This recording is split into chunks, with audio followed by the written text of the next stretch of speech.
Okay, hello, this is for Capricorn. Capricorn, welcome dito sa aking channel, Palaran 888. Welcome guys. Alamin natin kung anong messages, vibration, gabay energy para sa inyong lahat. Para to sa lahat ng Capricorn. This is for the month of December. So, this from December 1 until 15. And general tayo. Capricorn. Oh, sorry. Okay, so first two cards tayo dito. Okay, first two cards mo, Capricorn, is the Wolf Moon, which is number 1, New Beginnings, and the Justice. Capricorn, sinasabi ng bara sa'yo dito na may posibilidad na maraming posibilidad to. There's an opportunity na posibleng tumanggap ka ng trabaho.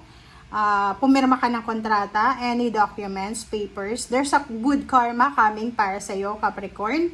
May sisimulan ka. So, maybe from December 1, magsisimula ka ng trabaho. Or within December 1 hanggang December 15, yan yung starting ng trabaho mo. Pwedeng ganon.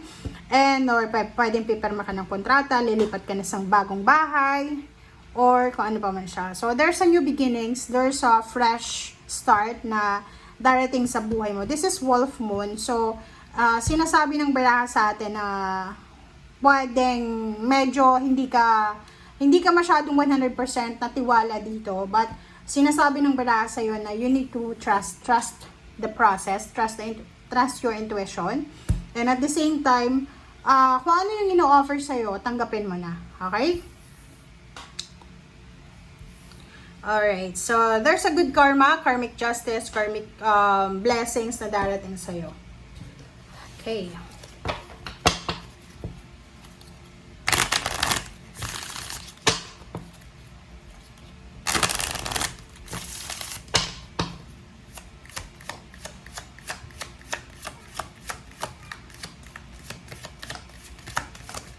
Alright. So, full moon and Taurus. So, same earth sign. So, sinasabi ng baraha, detoxify. Masyado na bang toxic yung feelings mo, emotion mo, napapaligiran ka ng toxic na tao? Masyado na bang toxic yung environment mo, or even your mindset, your emotion, or yung spiritual mo? Kasi minsan, meron tayong mga pinagdadaanan na sobrang toxic. So, kailangan mong mag-detoxify. First of all, yung sa katawan muna natin, masyado ka bang unhealthy kung kumain ngayon, unhealthy yung habits mo, hindi ka natutulog sa gabi, natutulog ka sa umaga, ganyan ganito. Or maybe meron sa inyo dito, may mga relationship kayo na masyado ng toxic na parang nakaka-suffocate na. Habits, umiinom, bisyo, ganyan, negative thinking, sobrang internet, sobrang gastos, lahat ng toxic na ugali, sinasabi ng barahan na kailangan natin i-detoxify. Relationship, ganun din. Pag alam mo na yung mga tao sa paligid mo ay toxic na, that's perfect timing na siya para i-detoxify mo. Para alisin mo na, para linisin mo. Declutter and clutter. Third is yung ano natin. Okay, so tapos na tayo sa health natin, sa physical. Doon na tayo sa labas ng katawan natin. So, bahay. Kailangan maglinis ng bahay. Kailangan na itapon lahat ng mga hindi na ginagamit. Pwede mong i-donate or pwedeng itapon. Kailangan mo na din na i-let go yung mga past emotion, past person, past situation, and i-welcome mo na ang 2026. Parang ganun. Alright. So, tingnan natin. This is for Capricorn. Ano pa ba? Additional messages for Capricorn.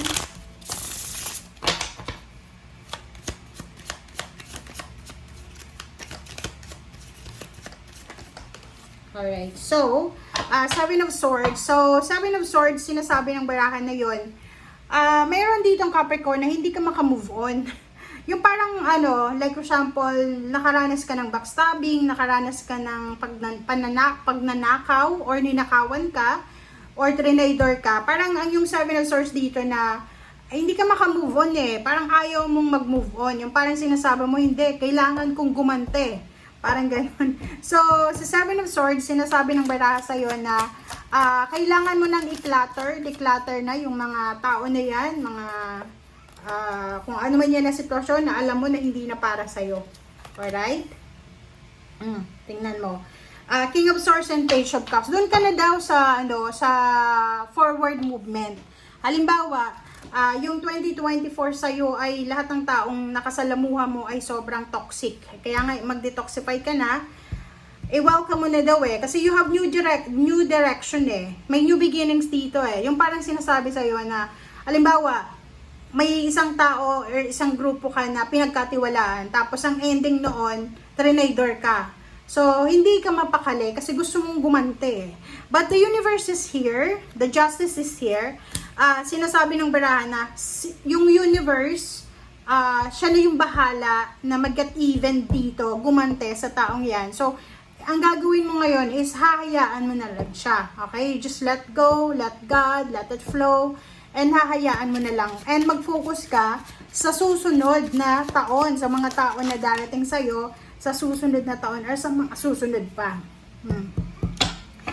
Sinasabi ng baraha sa'yo dito na proteksyonan mo na yung sarili mo. So, ibig sabihin, simula ngayong December na to, kailangan mong proteksyonan ng sarili mo. Huwag ka nang masyadong magtitiwala sa mga tao na yan.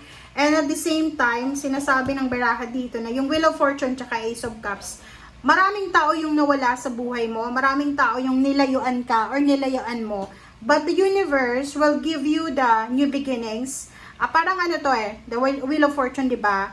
Halimbawa, kung nasa ilalim ka, ngayon ay iikot yung Wheel of Fortune, para ikaw naman yung nasa ibabaw.